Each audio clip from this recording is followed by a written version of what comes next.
आज मसीह वंदना में hello hello मसीह वंदना। आज 2 जुलाई सन 2022 दिन शनिवार और आज प्रोग्राम है हेलो मसीह वंदना। आप सबका आज के हेलो मसीह वंदना में स्वागत है। आप सभी बहनों और भाइयों को हमारा सप्रेम नमस्कार। उत्तर भारत के चारों ओर बरखा ही बरखा है और घर में भी और घर के बाहर भी ठंडक है। परमेश्वर का धन्यवाद करते हुए आइए शुरू करें आज का सफर। हेलो हेलो मसीह वंदना।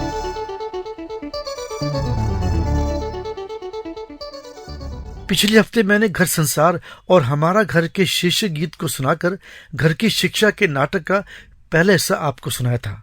आज पेश करूंगा घर की शिक्षा का दूसरा यानी अंतिम भाग। परंतु इससे पहले एक श्रोता का मैसेज आया। ऐसा लगता है कि जल्दी जल्दी में वो अपना नाम व स्थान लिखना ही भूल गया। बस इतना ही लिखा है कि एक ही कार्यक्रम घर संसार के 2 शीर्षक गीत क्यों। भाई सवाल तो बिल्कुल सही है। आमतौर पर तो एक ही शीर्षक गीत होता है और वही रहता है। हमारे मसीह वंदना के शीर्षक गीत की तरह वर्ष 1973 में वही था और आज सन 2022 में वही है। तो फिर हमने इसकी छानबीन की और पहुंचे भाई विजय लाजरस के पास। उन्होंने इस भेद से पर्दा उठाया। हो यूं कि जब घर संसार कार्यक्रम आरंभ किया तो पहला शीर्षक गीत बनाया गया जो इस प्रकार है।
लेकिन इसको सुनते सुनते टीम को लगा कि यह शीर्षक गीत बहुत ही गंभीर किस्म का बन गया है।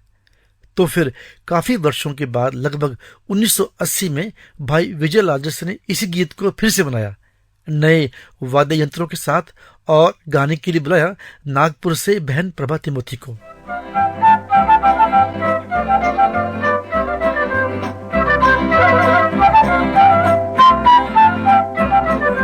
धन्य तेरा नाम, धन्य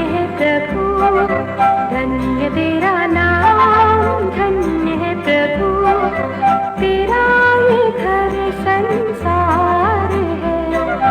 धन्य तेरा नाम, धन्य है प्रभु, तेरा ही घर संसार है। इसमें तूने रखा हमको, इसमें तूने रखा हमको, ये तेरा ही परिवार है। धन्य तेरा नाम, धन्य है प्रभु, धन्य तेरा नाम, धन्य है प्रभु, तेरा ही घर संसार है। धन्य तेरा नाम। तो ये कहानी है 2 शीर्षक गीत होने की। अभी तो हम नए वाला ही प्रयोग कर रहे हैं। उम्मीद है शंका दूर होगी मैसेज करने वाले भाई या बहन की। तो अब प्रस्तुत है घर की शिक्षा नाटक का अंतिम भाग।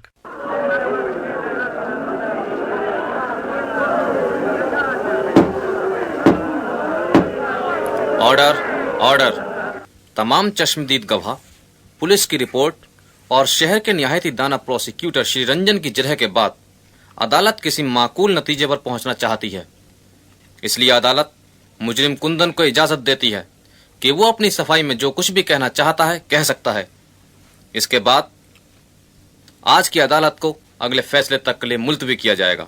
कुंदन। मौत और नरक की दुधारी तलवार में कफन बांधकर चलने वाले कुंदन ने आज तक किसी इंसानी अदालत के सामने जिंदगी की भीख नहीं मांगी है और ना ही अब मांगेगा। कितना फूट फूट कर रोया था मैं उस पत्थर दिल परमेश्वर के सामने, जख्म से भरे तन और मन से रात भर उसके सामने गिड़गिड़ाया, रोया, सर पटका। किस लिए? सिर्फ एक अच्छा धर्मी, नेक और विश्वासी बनने के लिए, लेकिन नहीं बनने दिया एक अच्छा इंसान। नहीं नहीं, जब उसने हमारी सफाई नहीं सुनी तो आप क्या हमारी सफाई सुनेगा? जज साहब, हमको आप जो सजा चाहे दीजिए, लेकिन उसको कौन सजा देगा जिसने आज से 30 साल पहले हमारे माँ बाप को ना उल्टा कर मार दिया? कौन सजा देगा उसे जिसने हमारी मासूम आत्मा का खून कर दिया? कौन सजा देगा उसको जिसने हमारे अजीज भाई रंजन को हमसे छीन लिया, जिसे हम अपनी जान से ज्यादा प्यार करते थे? कुंदन भैया, स्मगलर नहीं, ये स्मगलर मेरा भाई नहीं हो सकता। अरे क्या हुआ मिस्टर रंजन को? अरे अरे ने तो पसीना आ रहा है। कितना पसीना आ रहा है। Order order. हमारे जुल्मों का खाता है ना आपके पास, तो दीजिए हमें सजा। अपनी प्लास्टिक की बनी कलम और झूठे बयान की अंधे चौखट पर कसे इस कानून की खुजली मिटाने के लिए दीजिए हमें सजा, सजाए मौत। सजाए मौत, इससे ज्यादा आपके पास है ही क्या? Objection my lord, objection. मुजरिम निहायत ही घटिया किस्म का एक बदजुबान शख्स है। मे लॉर्ड, मुजरिम को फौरन कंटेम्प्ट ऑफ कोर्ट के इल्जाम में सजा दी जाए। Objection my lord, objection. Order order. जज्बात के इस जोशीले माहौल में अदालत मुवक्किल और प्रोसिक्यूटर साहिबानों से अदालत के अदब अदब तोड़ने के लिए मुत्तफिक नहीं, लिहाजा जो कुछ भी कहा जाए होश व हवास और निहायत ही अदब के साथ कहा जाए, ताकि अदालत की कलम इंसाफ की रोशनी में चल सके। यस मिस्टर लाल, आप जो कुछ कहना चाहते हैं कह सकते हैं। Thank you milord. क्या मैं अपने अजीज प्रोसिक्यूटर मिस्टर रंजन से पूछ सकता हूं कि उन्होंने इससे पहले ऐसा व्यवहार इस कटघरे में कभी नहीं देखा? क्या मैं मिस्टर रंजन से पूछ सकता हूं कि अगर आज कुंदन की जगह उनका सगा भाई इस कटघरे में होता तो क्या वो उससे भी इसी तरह का व्यवहार करते जैसा वो अब कर रहे हैं? My lord, my lord.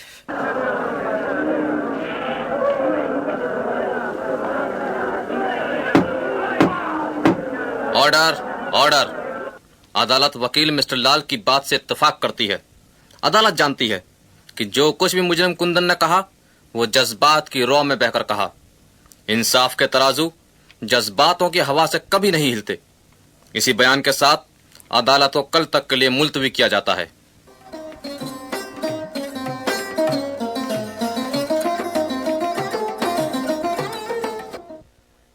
अरे कुंदन, तुमसे कोई मिलने आया है। क्या कहा? कुंदन से मिलने कोई आया है?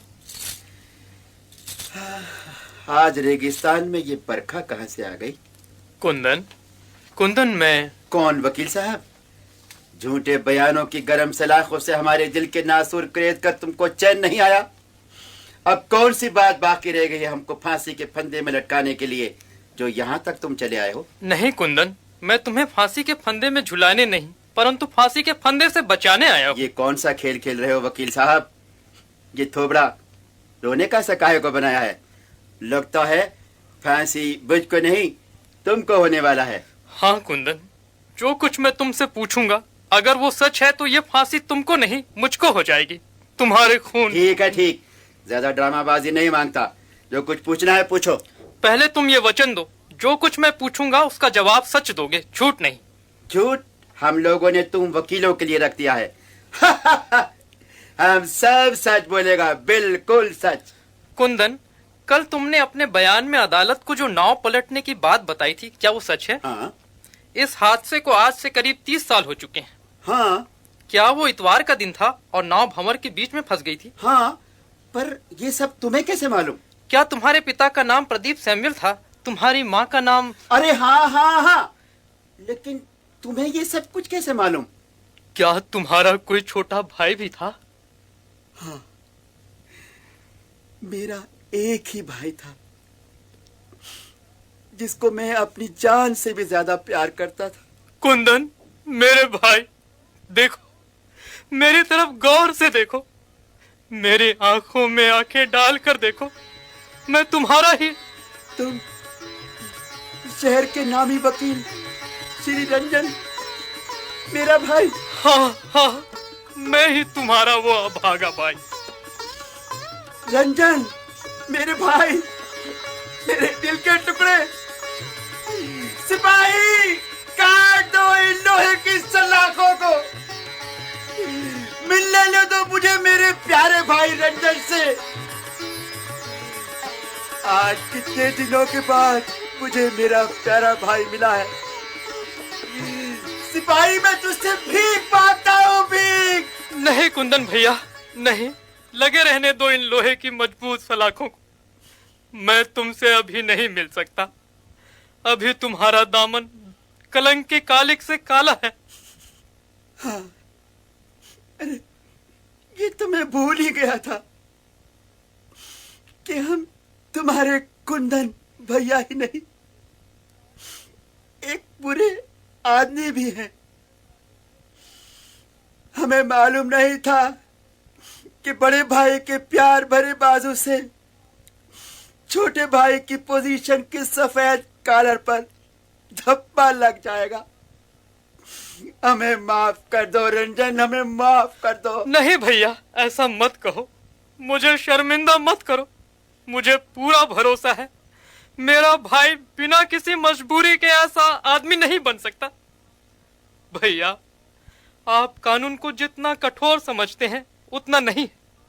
आप सिर्फ एक बार अदालत में बयान दे दीजिए कि आपको किस तरह इस पेशे में खींचा गया है। शायद हमको इससे कोई रास्ता मिल जाए। मेरे लिए नहीं, पर परमेश्वर के लिए, प्रभु यीशु के लिए। मत लो इस पत्थर दिल परमेश्वर का नाम हमारे सामने। हमें नफरत है इस नाम से। पहले ही तुमने अदालत में अपने तेज बयानों की छुरी से हमको बहुत चीरा लगाया है। अब इस पत्थर दिल का नाम लेकर हमारे दिल को और चीरा ना लगाओ। नहीं कुंदन भैया, पाप के इस फोड़े को ठीक करने के लिए चीरा लगाना बहुत आवश्यक है। मैं आपकी आत्मा को नरक में गिरते हुए नहीं देखना चाहता। भैया, बाइबल कहती है पाप की मजदूरी मृत्यु है। आपने आज तक अपने लिए मौत कमाई है, हमेशा की मौत। अभी भी समय है भैया, प्रभु यीशु के सामने अपने पापों से पश्चाताप कर लो। देखो, वो कहता है, हे बोझ से दबे और परिश्रम करने वाले लोगों, मेरे पास आओ, मैं तुम्हें विश्राम दूंगा। भैया, एक बार, सिर्फ एक बार प्रभु यीशु की शरण में आ जाओ, फिर देखो। प्रभु यीशु की शरण? क्या तुम समझते हो मैं प्रभु यीशु की शरण में नहीं आया? आज से 30 साल पहले जब पिल्लाई दादा ने हमारा सारा बदन गरम सलाखों से दागा, नमक में भिगोकर कोड़े मारे, यहाँ तक कि हमारे तमाम नाखून तक को नोच डाला। देखो, ये देखो हमारा बदन, देख रहे हो रंजन? ये दाग है तुम्हारे प्रभु से प्रेम करने का नतीजा। कुंदन भैया, प्रभु यीशु ने कहा है, धन्य हैं वे लोग जो उसके नाम से सताए जाते हैं। आप सिर्फ इतने से घबरा गए। उसके चेलों को देखिए, जिनको उल्टा लटकाया गया, पेड़ों पे बांधकर जला दिया गया। उन्होंने कष्टों से घबराकर प्रभु यीशु मसीह को छोड़ नहीं दिया, कभी नहीं, बल्कि उन्होंने अपने आप को धन्य समझा। आखिर क्यों? कोई तो ऐसी बात होगी, कोई तो ऐसा आनंद होगा जिसके सहारे उन्होंने अपने प्राणों को भी निछावर कर दिया। इसलिए ये सब बातें बोलना बहुत आसान है। काश तुम हमारी जगह होते तो तुम्हें पता चलता। मैं अपने को धन्य समझता। खैर, छोड़िए इन बातों को। अभी भी समय है, प्रभु यीशु को अपना लीजिए, आपको मुक्ति मिल जाएगी। ये मुक्ति मुक्ति क्या है? हमारी समझ में कुछ नहीं आ रहा। पापों की भारी जंजीरों से जकड़ी ये कोमल आत्मा प्रभु यीशु की करुणा और कृपा से मुक्त हो जाती है, तभी मालूम होता है कि मुक्ति क्या है। बाइबल बताती है, यदि हम अपने पापों को मान लें तो वो हमारे पापों को क्षमा करने और हमें सब अधर्म से शुद्ध करने में विश्वास योग्य और धर्मी है। इस मुक्ति को पाने के लिए हृदय से उसे अपना लो, तब तुम्हें मालूम होगा कि पापों से दबी आत्मा को किस प्रकार छुटकारा मिलता है। हमारी समझ में कुछ नहीं आ रहा। कुंदन भैया, फिक्र मत करो, लो ये बाइबल, जितना समय मिलता है इसे पढ़ो और प्रार्थना करो, प्रभु तुमको जरूर अपनाएगा। Ranjan,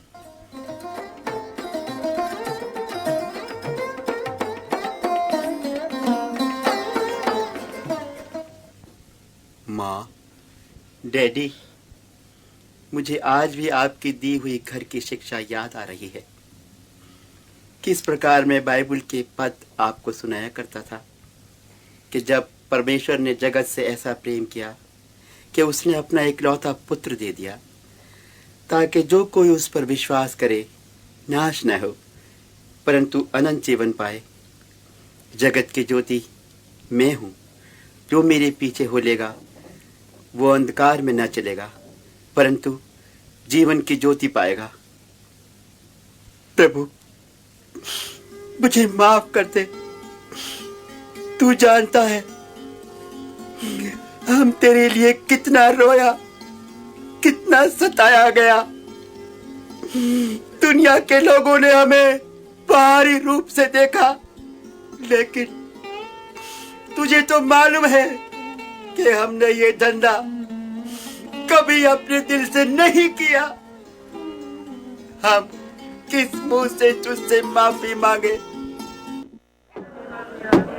order, order. तमाम चश्मदीद गवाह बहसो बयानात को मद्देनजर रखते हुए अदालत इस नतीजे पर पहुंची है कि मुजरिम एक निहायती शरीफ घराने का लड़का है। वो उसी खानदान से ताल्लुक रखता है जिस खानदान से हमारे शहर के मशहूर प्रोसिक्यूटर मिस्टर रंजन, श्री कुंदन उनके सगे भाई हैं। जैसा कि मुजरिम कुंदन के बयानात, उनके बदन पर लोहे की सलाखों के निशान और उनके नाखूनों का ना होना इस बात का माकूल सबूत है कि मुजरिम को किस बेरहमी से यह नाजायज काम करने के लिए मजबूर किया गया, जबकि वो कभी ऐसा काम नहीं करना चाहते थे। क्योंकि इंसाफ इंसानियत को जिंदा रखने के लिए है, ना कि उसका गला घोंटने के लिए। लिहाजा अदालत ताजरात हिंद दफा 406 के तहत मुजरिम पर नरमी का सलूक करते हुए फांसी के बजाय 5 साल कैद बमशक्कत देती है। भैया, रंजन, मेरे भाई, हे परमेश्वर, आज से ये जीवन तेरा है, सिर्फ तेरा। हमें हमारे बच्चों को किताबी शिक्षा देने के साथ ही साथ नैतिक शिक्षा भी देनी चाहिए, ताकि वे समाज का सम्मान करते हुए समाज में सम्मान के साथ रहें। नहीं तो हमारी संतान परमेश्वर से और उनके वचन से दूर होकर संसार में खो जाएगी।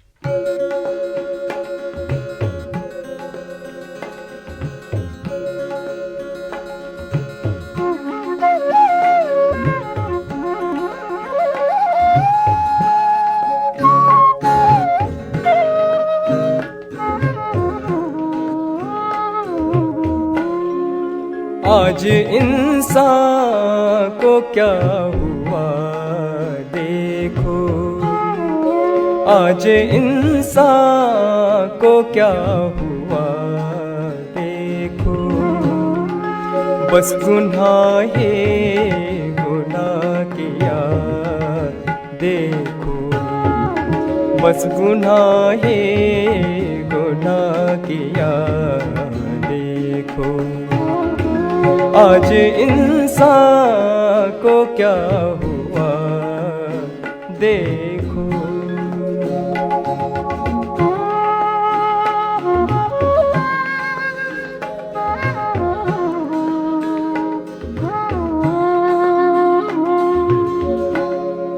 होश खोया दिले चमन उजड़ा, होश खोया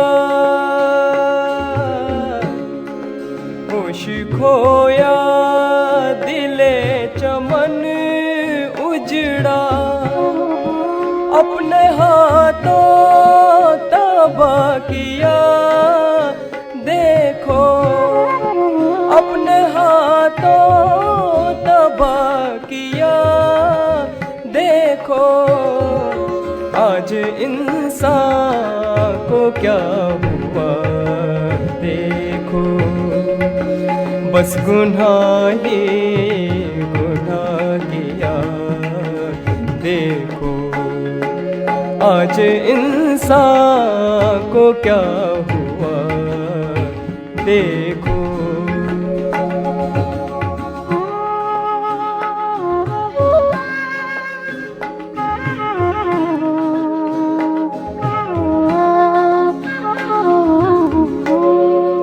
हर तरफ अब गुनाह का आलम है, हर तरफ अब,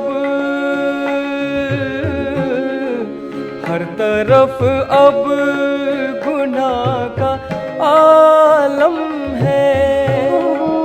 कितना इंसान गिर गया देखो, कितना इंसान गिर गया देखो। आज इंसान को क्या हुआ देखो, बस गुनाह ही गुनाह किया देखो। आज इंसान को क्या हुआ देखो।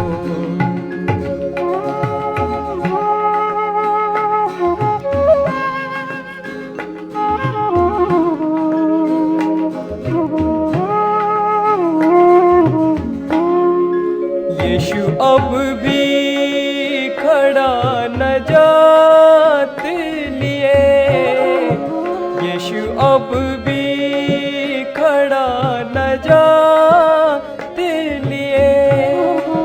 अब किसी का ना रास्ता देखो, अब किसी का ना रास्ता देखो। आज इंसान को क्या हुआ देखो, बस गुनाह ही गुनाह किया देखो। आज इंसान को क्या हुआ देखो।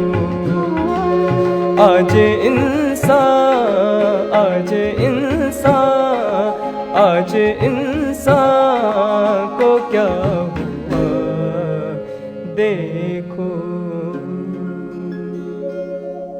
आज इंसान को क्या हुआ देखो। इस गीत को अपनी आवाज दी थी भाई नथानियल लाल ने। आज के सफर को हम यहीं पर रोक देते हैं। मैं आपको याद करवा दूं कि मसीह वंदना के प्रोग्राम तो हर दिन पेश किए जाते हैं, परंतु हेलो मसीह वंदना हर शनिवार को आपके लिए पेश किया जाता है। यदि आप हमारे अन्य कार्यक्रम के विषय जानना चाहते हैं तो हमसे हमारे इस व्हाट्सएप नंबर पर संपर्क करें 931-947-3370 931-947-3370 और हमारा ईमेल है info@masihivandana.org। यदि आप मसीह वंदना की कोई रचना सुनना चाहें तो आप हमारे स्टूडियो के व्हाट्सएप फोन पर कॉल कर सकते हैं या मैसेज भेज सकते हैं। आप अपनी आवाज भी रिकॉर्ड करके हमें भेज सकते हैं स्टूडियो के फोन नंबर पर। हमारा फोन नंबर है 978-072-7114 9780-727114। और अब अपने रेडियो व मीडिया साथी अनिल धालीवाल को इजाजत दें। अगले प्रोग्राम में फिर मिलेंगे। नमस्कार। हेलो हेलो मसीह वंदना।